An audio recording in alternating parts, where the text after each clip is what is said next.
ACN news में आपका स्वागत है। मैं हूं गणेश अग्रवाल और आप देख रहे हैं दमोह जिले की खबरें। दमोह के कलेक्टर सुधीर कुमार गोचल लगातार पत्रकारों से विभिन्न विषयों पर चर्चा करते हैं। इतना ही नहीं, हर माह को एक पत्रकार कम बैठक का आयोजन होता है और पत्रकारों से वार्ता के माध्यम से चर्चा की जाती है। इसी माह कलेक्टर के द्वारा एक बैठक कम पत्रकार वार्ता का आयोजन किया गया, जिसमें पत्रकारों के विभिन्न सवालों के जवाब उनके माध्यम से दिए गए, अनेक समस्याओं के संबंध में पूछा गया और उन समस्याओं के समाधान की बात भी कही गई। साथ ही पिछले माह बताई गई समस्याओं में क्या समाधान निकला, इसके विषय में भी कलेक्टर ने अपनी बात बताई। एसीएन न्यूज के लिए सतीश सेन की रिपोर्ट। करके बताएंगे कि हम एक्चुअली स्वच्छता में क्या करने वाले हैं और कैसे ये जमीन पर उतरेगा। अभी हमारी करीब 7 घंटे का प्रेजेंटेशन इन सभी सीएमओज ने, पांचों ने मुझे दिया था। इसमें मैंने कुछ करेक्शंस बताए थे और उसके बाद अब हमने 23 से 25 के बीच एक दिन अभी तय हो जाएगा।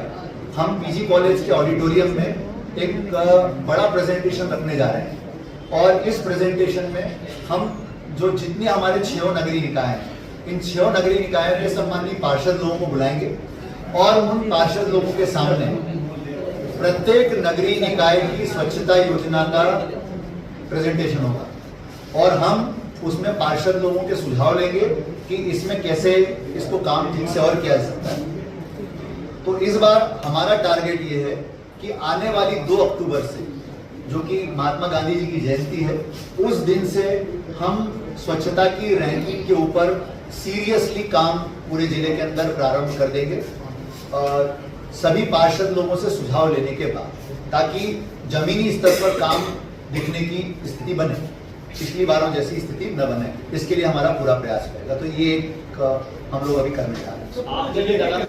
और संयुक्त संचालक को संबंधित आरोपियों के खिलाफ आरोप पत्र तैयार करके आप शासन को भेजें। आप बताएंगे किस विभाग से आपने आरोप पत्र जारी करने का निर्देश दिया है और क्या 1 साल में अगर नहीं हुए आरोप पत्र जारी तो क्यों नहीं हुए अभी तक? मेरे पास ऐसी कोई चिट्ठी मेरे देखने में नहीं आई आज तक।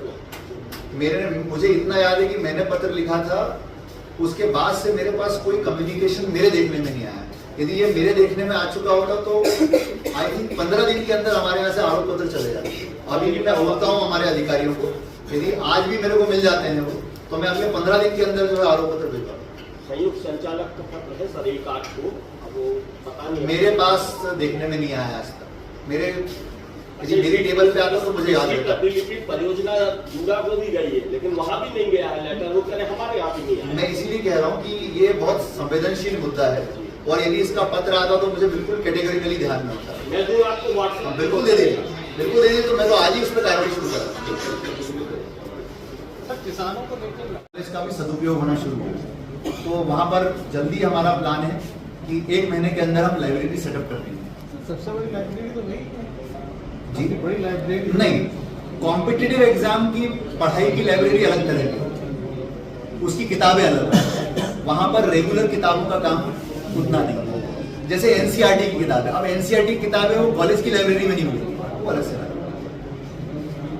सर आपका लगातार निरंतर अच्छा कार्य हो रहा है, लेकिन दमोह जिला एक बार सीएम हेल्पलाइन पे आ रहा है, सर क्या कारण?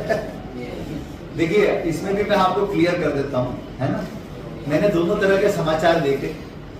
जब दमोह जिला सीएम हेल्पलाइन में बी ग्रेड में आया तो समाचार छपा कि दमोह जिला सीएम हेल्पलाइन में पूरे प्रदेश में फिसड्डी है। जब दमोह जिला सीएम हेल्पलाइन में ए ग्रेड में आया तो कहा गया कि जो है दमोह जिले में जो है दलालों का अड्डा बन गया है, इसीलिए सीएम हेल्पलाइन में हम ए ग्रेड में आए। तो अब ओपिनियन तो दोनों तरह के, ओपिनियन के आधार पे कोई निष्कर्ष निकाला जाना संभव नहीं है, क्योंकि जो आदमी जैसा सोचता है वो वैसा ओपिनियन दे देता है उसके बारे में। प्रश्न जो है सीएम हेल्पलाइन में ए ग्रेड और बी ग्रेड का नहीं, ये हमारा ऑब्जेक्टिव ही नहीं। हमारा ऑब्जेक्टिव ये है कि क्या L1 अधिकारी शिकायत आने के तुरंत बाद आदमी की शिकायत को अटेंड कर रहा है कि नहीं कर रहा। दूसरी चीज, शिकायतों का संतुष्टि से और समय पर निराकरण हो रहा है। मैंने सभी अधिकारियों को कहा है कि हम यदि बी ग्रेड में आते हैं मुझे समस्या नहीं है, लेकिन शिकायतों का निराकरण सही तरीके से करिए। आपको लगता है कि व्यक्ति पात्र नहीं है, आप बहुत डिटेल में उत्तर लिखिए कि साहब ये बिल्कुल पात्र नहीं है और इसको नहीं दिया सकती, और यदि वो व्यक्ति शिकायत बंद कराने को तैयार नहीं, बिल्कुल मत बंद कराए। और जब मैं फिर आपसे कह रहा हूं कि ग्रेडिंग हमारे लिए प्राथमिक ऑब्जेक्टिव नहीं है। प्राथमिक ऑब्जेक्टिव शिकायतों का निराकरण है और संतुष्टि से निराकरण। अगर एक चीज देखा गया है जी। अधिकतर में जो शिकायत होती है, शिकायत करता है उसको पता ही नहीं चलता, उसका निराकरण हो जाता है, शिकायत नहीं, ऐसा हो नहीं सकता। ऐसा केवल दो कैटेगरी में होता है। जब यदि मान लीजिए मेरी शिकायत डिमांड क्लोज, मतलब यदि मैंने कहा कि मुझे लाडली बहना का लाभ आज दिनांक तक नहीं मिला, मेरा पंजीयन भी नहीं हुआ और मुझे लाडली बहना योजना का लाभ दिया जाए। अब ये मांग वाली शिकायत है क्योंकि लाडली बहना योजना का पोर्टल बंद है।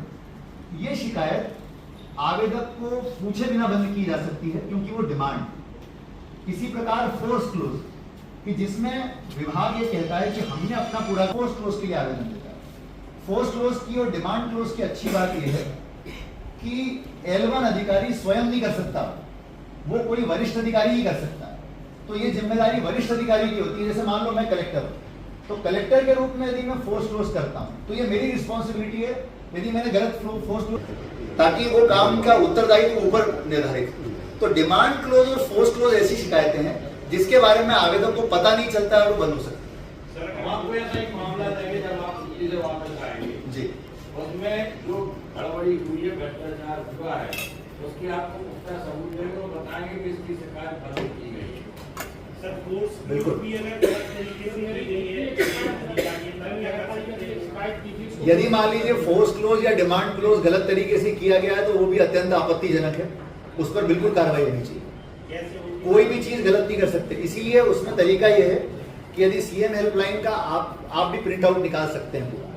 आप प्रिंट आउट निकाल करके लाइए और दिखाइए कि साहब ये देखिए गलत तरीके से फोर्स क्लोज हुआ, तुरंत उस पर एक्शन हो।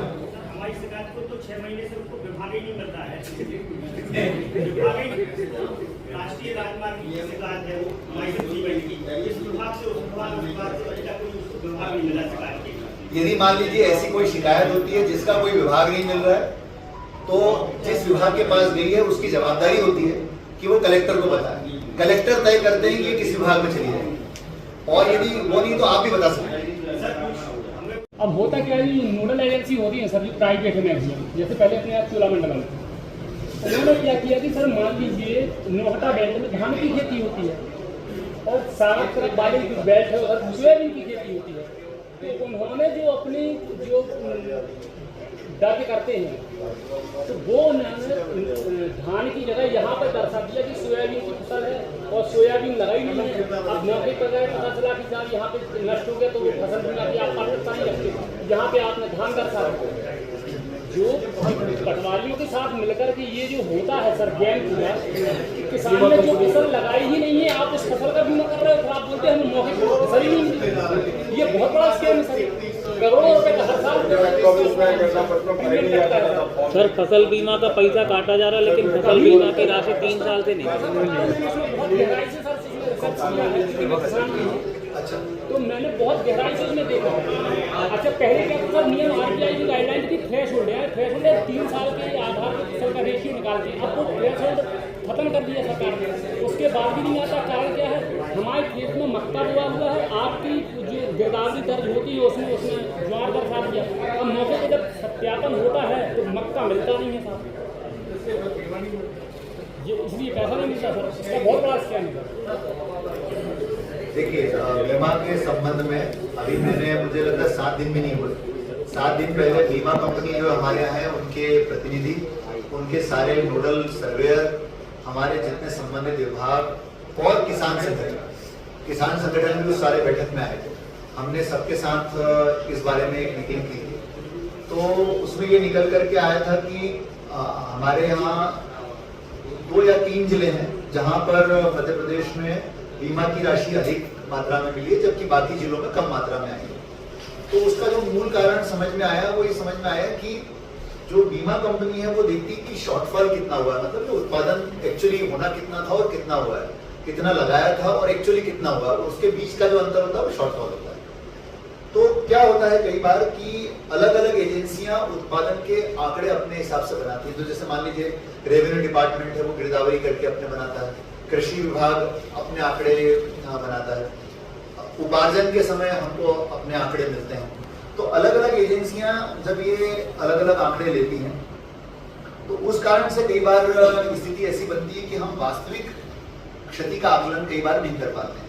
तो इस बार मैंने इन लोगों को कहा है कि जितनी जगहों से हमारे पास शिकायतें आई हैं, फसल बीमा के संबंध में सीएम हेल्पलाइन भी लोगों ने लगाई है, जितनी शिकायतें आई हैं एक एक शिकायत का मुझे विश्लेषण चाहिए और किस कारण से उस किसान को अपात्र किया गया है वो बिल्कुल क्लियर मुझे जानकारी चाहिए। और इसके बाद जो है उन सभी शिकायतों का निराकरण हमको 30 सितंबर तक अनिवार्य रूप से करना है, ये मैंने सभी को बता दिया है। बीमा कंपनी भी उसमें सहमत है, सभी लोग सहमत हैं। दूसरी बात हमने ये की है कि हमने टीम गठन के आदेश जारी कर दिए हैं कि अब जो इस तरह की जानकारियां हैं कि एक्चुअल में कितनी जमीन पर कौन सा उत्पादन हुआ है, वो जानकारियां हमारी सारी टीमें मिल करके बनाएंगी। एक टीम जाकर के अलग जानकारी बना रही है, दूसरी टीम जाकर के अलग जानकारी बना रही है, ये स्थिति नहीं बनेगी। तो यदि ये अलग अलग एजेंसियां जाती हैं तो फिर एक साथ जाएंगी तो फिर चीजें दिक्कत नहीं आती। जैसे कई बार ऐसा भी होता है कि मान लीजिए कोई व्यक्ति अपने खेत में कोई एक पर्टिकुलर फसल इसलिए दर्ज करा देता है क्योंकि उसका उपार्जन होता है, कई बार इस तरह की स्थितियां भी होती है। तो जब 3 लोग एक साथ जाएंगे तो फिर ऐसी संभावनाएं बहुत कम होगी कि कोई भी एक एजेंसी कोई अनियमितता या कोई गड़बड़ी कर सके। तो मुझे लगता है कि ये व्यवस्था बनने से इसमें काफी सुधार आने की उम्मीद है। सर मैं इसमें